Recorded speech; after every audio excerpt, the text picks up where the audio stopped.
Hello friends, ഇന്ന് ജ്യോതി ഡീസൽസിൽ വന്നൊരു വണ്ടിയാണ് 2011 ഫോർഡ് ഫിയസ്റ്റ. വണ്ടിയുടെ കംപ്ലൈൻറ്റ് എന്ന് പറയുന്നത് മിസ്സിംഗ് ആണ്. നമ്മൾ സ്കാനിങ് ടൂൾ കണക്ട് ചെയ്ത് നോക്കിയപ്പോഴേക്കും 2 സിലിണ്ടറാണ് മിസ്സിംഗ് കാണിച്ചത്. ഫോർഡ് ഫിഗോ, ഫിയസ്റ്റോ, ഐക്കോൺ എന്നീ ടൈപ്പ് വണ്ടിക്കാണ് ഈ ടൈപ്പ് ഒരു എഞ്ചിൻ വരുന്നത്. ഇതികളിൽ ഏറ്റവും കൂടുതൽ കണ്ടുവരുന്നൊരു കംപ്ലൈൻ്റ് ആണ് ഈ സിലിണ്ടർ മിസ്സിംഗ് കാര്യങ്ങളും. എന്തുപോലെ നമ്മളിതൊന്ന് ഇളക്കി നോക്കാം. അപ്പോൾ അതിൻ്റെ ഇതിൻ്റെ ഇഞ്ചക്ടർ കവറും കാര്യങ്ങളെല്ലാം ഇളക്കിയിട്ടുണ്ട്. ഇതിനകത്ത് ഏറ്റവും വലിയ ബുദ്ധിമുട്ടെന്ന് പറയുന്നത് ഈ വാൾ ഡോർ കവർ ഇളക്കുന്നതാണ്.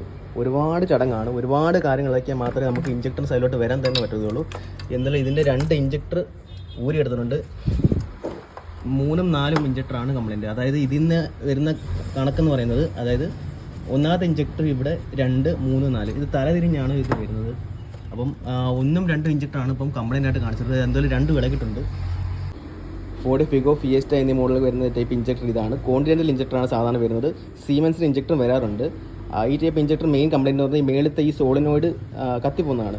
ഈ സോളിനോയിഡ് കത്തിപ്പോയി കഴിഞ്ഞാൽ ഇഞ്ചക്ടർ യാതൊന്നും ചെയ്തിട്ട് കാര്യമില്ല, റിപ്പയർ ചെയ്യാൻ പറ്റത്തില്ല. സോളിനോയിഡ് കണ്ടീഷൻ ഉണ്ടെങ്കിൽ റിപ്പയർ ചെയ്തെടുക്കാൻ പറ്റും. സോളിനോയിഡ് പോയി കഴിഞ്ഞാലാണ് ഈ ഡാഷ്ബോർഡിനകത്ത് ഒരു ലൈറ്റ് കത്തി നിൽക്കും. അത്തരത്തിലുള്ള ലൈറ്റ് വന്നു കഴിഞ്ഞാൽ ഇഞ്ചക്ടറിൻ്റെ കണക്ഷൻ പൂർണ്ണമായി പോയെന്നാണ് അതിൻ്റെ അർത്ഥം. ഓക്കെ, എന്തുപോലെ ഇത് മെഷീൻ വെച്ച് ചെക്ക് ചെയ്ത് നോക്കിയിട്ട് ഇതിൻ്റെ കണ്ടീഷൻ ഒന്ന് നോക്കാം. അപ്പം ആ ഫിയസ്റ്റയുടെ ഇഞ്ചക്ടർ അതിൻ്റെ മെഷീനിൽ വെച്ചിട്ടുണ്ട്. ഫ്രീക്വൻസി കാര്യങ്ങളെല്ലാം സെറ്റ് ചെയ്ത് വെച്ചിട്ടുണ്ട്. നമുക്കിതൊന്ന് ടെസ്റ്റ് ചെയ്ത് നോക്കാം. പവറും കാര്യങ്ങളെല്ലാം ഡീസൽ കാര്യങ്ങളെല്ലാം കയറിയിട്ടുണ്ട്. ഡീസൽ പ്രഷറും കാര്യങ്ങളെല്ലാം കയറി വരുന്നുണ്ട്.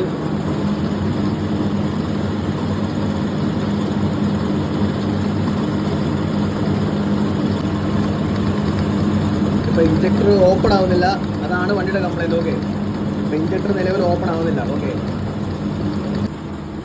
അപ്പോൾ ഒന്നാമത്തെ ഇഞ്ചക്ടർ ചെക്ക് ചെയ്ത് നോക്കി, ഓപ്പൺ ആയില്ല. ഇനി രണ്ടാമത്തെ ഇഞ്ചക്ടർ ഒന്നും ചെക്ക് ചെയ്ത് നോക്കാം.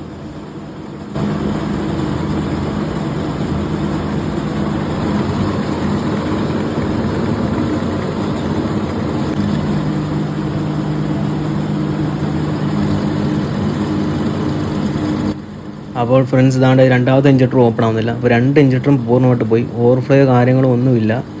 2 ഇഞ്ചക്ടറും പൂർണ്ണമായി പോയി. അപ്പോൾ ഈ ഇഞ്ചക്ടറിൻ്റെ 2 സോളിനോടും ടോട്ടലി ഡാമേജ്ഡായി. കുറച്ചെങ്കിലും കണ്ടീഷനായി, ജസ്റ്റ് ഓപ്പണെങ്കിലും വരെ നമുക്ക് റിപ്പയർ ചെയ്തെടുക്കാൻ പറ്റിയതിനെ സിം അഡ്ജസ്റ്റ്മെൻറ്റും കാര്യങ്ങളെല്ലാം ചെയ്ത്. എന്തായാലും നമുക്ക് ഈ ഡാമേജ് ആയ ഇഞ്ചക്ടർ ഒന്ന് ഊരി നോക്കിയിട്ട്, ഇപ്പം ആദ്യമായിട്ട് കാണുന്നവർക്ക് ഇഞ്ചക്ടർ എങ്ങനെയാണ്, അതിനകത്തുള്ള പാർട്സ് എങ്ങനെയാണെന്നൊന്നും അറിയില്ലല്ലോ, അതിനെ നമുക്ക് നോക്കാം.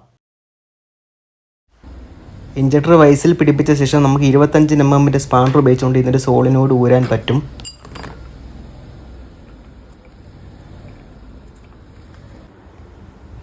ഫിഗോയുടെ ഇഞ്ചക്ടറിൻ്റെ ഏറ്റവും ഇമ്പോർട്ടൻ്റ് ആയിട്ടുള്ള പാർട്ടാണിത്. ഇതാണ് ഇഞ്ചക്ടർ സോളിനോയിഡ്. ഇത് പോയി കഴിഞ്ഞാൽ പോയതാണ്, പിന്നെ യാതൊന്നും ചെയ്യാൻ പറ്റത്തില്ല. കുറച്ചെങ്കിലും കണ്ടീഷൻ ഉണ്ടെങ്കിൽ റിപ്പയർ ചെയ്തെടുക്കാൻ പറ്റും. ഇത് കോണ്ടിനെൻ്റൽ എന്ന് പറയുന്ന കമ്പനിയുടെ ഇഞ്ചക്ടറാണ് വരുന്നത്. ഇതിന് ലൈഫ് വളരെ കുറവാണ്. ഒരു പുതിയ ഇഞ്ചക്ടർ വാങ്ങി കഴിഞ്ഞാൽ മാന്യമായിട്ടുള്ള സർവീസൊക്കെ ചെയ്ത് കഴിഞ്ഞാൽ 1,00,000 കിലോമീറ്റർ ഓടും. ഒരിക്കലും ഈ ഡെൻസോ, ഇന്നോവ ടൊയോട്ടോ പോലുള്ള ഇഞ്ചക്ടറിൻ്റെ ലൈഫൊന്നും ഈ ടൈപ്പ് ഇഞ്ചക്ടറിന് ഒരിക്കലും കിട്ടുകയില്ല. ഇതാണ് ഇതിൻ്റെ ഷിമ്മ്. ഇത് മാറ്റിക്കൊണ്ട് നമുക്ക് ഡീസൽ ക്വാണ്ടിറ്റി കുറയ്ക്കാനും കൂട്ടാനും പറ്റും. ഇഞ്ചക്ടറിൻ്റെ അടിഭാഗത്ത് വരുന്നതാണ് നോസിൽ സാധാരണ അങ്ങനെ കംപ്ലൈൻറ്റ് വരാറില്ല. ഇൻ കേസ് സ്റ്റക്ക് വന്നാൽ പോലും ഇഞ്ചക്ടർ ഓപ്പൺ ആകും. അതിന് യാതൊരു പ്രശ്നവും കാണത്തില്ല. ഇതിപ്പോൾ പുതിയ ഇഞ്ചക്ടറിൻ്റെ ടിപ്പ് വാങ്ങിയിട്ടാൽ പോലും സോളിനോട് പഴയതാണെങ്കിൽ യാതൊരു കഥയില്ല, വർക്കാവത്തില്ല.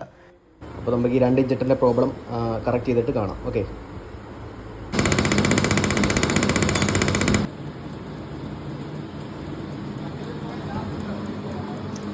അപ്പോൾ ഫ്രണ്ട്സ്, ഇതാണ് 2 ഇഞ്ചക്ടർ സെറ്റാക്കി എടുത്തിട്ടുണ്ട്.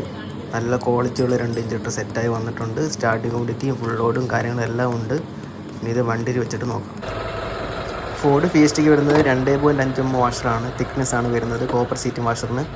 അപ്പം വാഷറിൻ്റെ ഹൈറ്റ് കുറഞ്ഞു കഴിഞ്ഞാൽ വണ്ടിക്ക് നല്ല ബ്ലാക്ക് സ്മോക്ക് വരും. അപ്പോൾ കറക്റ്റ് ഒറിജിനൽ വാഷർ തന്നെ ഉപയോഗിക്കുക. പിന്നീട് ഇവിടെ എല്ലാം കരിയും ഡീസൽ ലീക്കും ഓയിൽ ലീക്കും കാര്യങ്ങളെല്ലാം ഉണ്ടാണ്. ഇതെല്ലാം വൃത്തിയാക്കി ക്ലീൻ ചെയ്ത ശേഷം ഓവർഫ്ലോയിൽ വരുന്ന ഓറിങ് ഉൾപ്പെടെ മാറി വൃത്തിയായിട്ട് സെറ്റാക്കണം.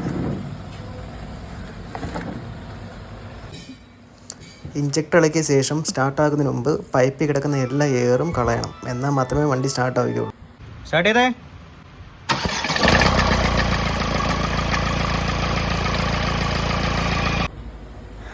വണ്ടി സ്റ്റാർട്ടായിട്ടുണ്ട്. സിലിണ്ടർ മിസ്സിങ്ങോ ഡീസൽ ലീക്കേജോ കാര്യങ്ങളോ ഒന്നുമില്ല. ഇനി എല്ലാം വൃത്തിയായിട്ട് നോക്കി കവറും കാര്യങ്ങളെല്ലാം ഫിറ്റ് ചെയ്തതിന് ശേഷം കാണാം. ഓക്കെ,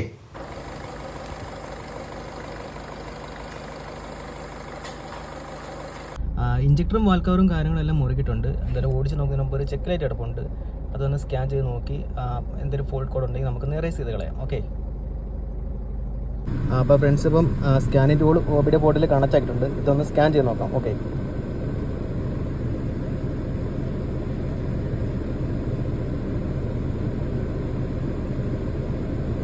ഫോർഡ്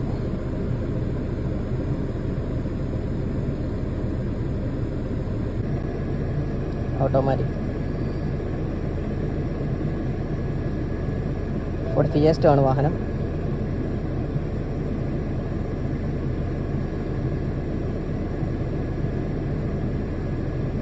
നമ്മുടെ PSMലാണ് കയറേണ്ടത്.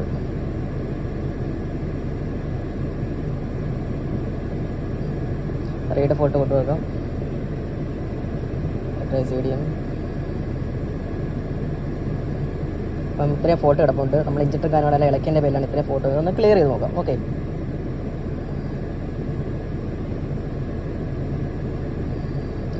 ഇപ്പോൾ നോട്ട് ETC ആണ് കാണിക്കുന്നത്. എല്ലാ ഫോട്ടോയോട് പോയിട്ടുണ്ട്. എങ്കിലും ഒന്നുകൂടെ റീഡ് ഫോട്ടോ ഇത് കൊടുക്കാം. ഓക്കെ, നിലവിൽ യാതൊരുവിധ ഫോട്ടോ ഇല്ല.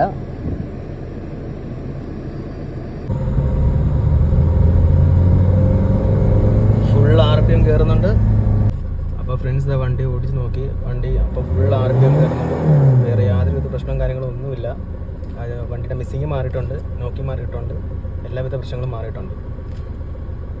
അപ്പം ഇത്തരത്തിലുള്ള വാഹന സംബന്ധമായ വിവരങ്ങൾക്കും ഇൻഫർമേഷനും വേണ്ടി നമ്മുടെ ഈ ചാനലൊന്ന് ഫോളോ ചെയ്യുക, സപ്പോർട്ട് ചെയ്യുക. അഭിപ്രായങ്ങൾ എന്തെങ്കിലും ഉണ്ടെങ്കിൽ നിർദ്ദേശിക്കുക. അപ്പോൾ അടുത്തൊരു വീഡിയോ ആയിട്ട് കാണാം. അതുവരേക്കും ബൈ ബൈ.